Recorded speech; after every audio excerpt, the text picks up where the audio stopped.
It was the month of May in the year of 1940. Across America, thousands of women were lining up, not for a celebrity but for stockings made of nylon, a material that felt like the future. In one single day, 4 million pairs sold out. Before nylon, stockings were made of silk. They were beautiful but fragile and expensive.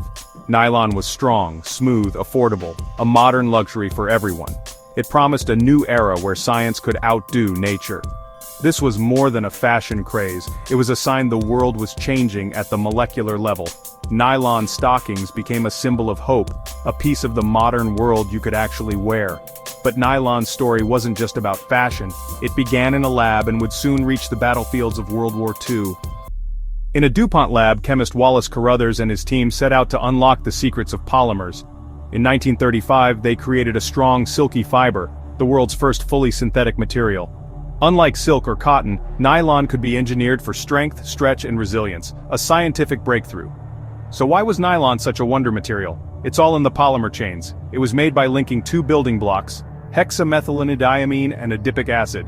Nylon 6 molecules are linked by amide bonds, also called peptide bonds, the same type that hold proteins together in our bodies. These strong bonds give nylon its high tensile strength and elasticity. It also melts at relatively high temperatures, around 265 degrees Celsius, making it perfect for tough wartime conditions. Plus, nylon could be melted and extruded into fibers of different thicknesses, making it versatile for delicate fabrics or rugged military gear. Nylon is a triumph of human ingenuity and the dawn of the synthetic age. Just as nylon became a household name, World War II erupted. Overnight, stockings vanished as the US government commandeered all nylon production for the war effort. The miracle fiber was now enlisted for duty.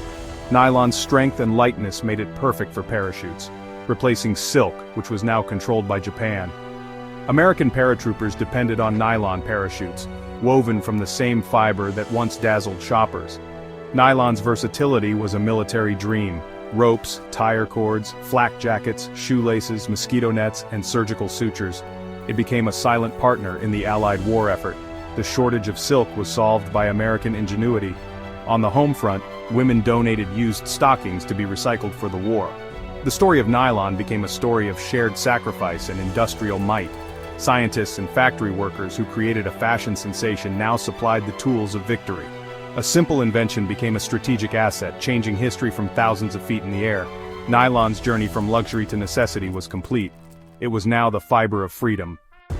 After the war, nylon returned to store shelves and sparked new shopping frenzies. But now, it was more than a luxury, it was a symbol of victory and modernity. Nylon's legacy went far beyond stockings and parachutes. It opened the door to a new age of synthetic materials: polyester, Kevlar, Teflon, and countless plastics. Nylon proved we could design materials to meet any challenge. Today, it's everywhere: toothbrush bristles, carpets, backpacks, tents, guitar strings, even car engines. Nylon is a quiet hero of daily life, strong, durable, and affordable. It's a testament to how one discovery can ripple through generations. The next time you see the word nylon, remember its extraordinary journey, from lab to fashion, to war, to the fabric of modern life. Nylon is a story of science, resilience, and the power of asking, what if? Sometimes the answer changes the world, and sometimes it weaves itself into the very story of humanity.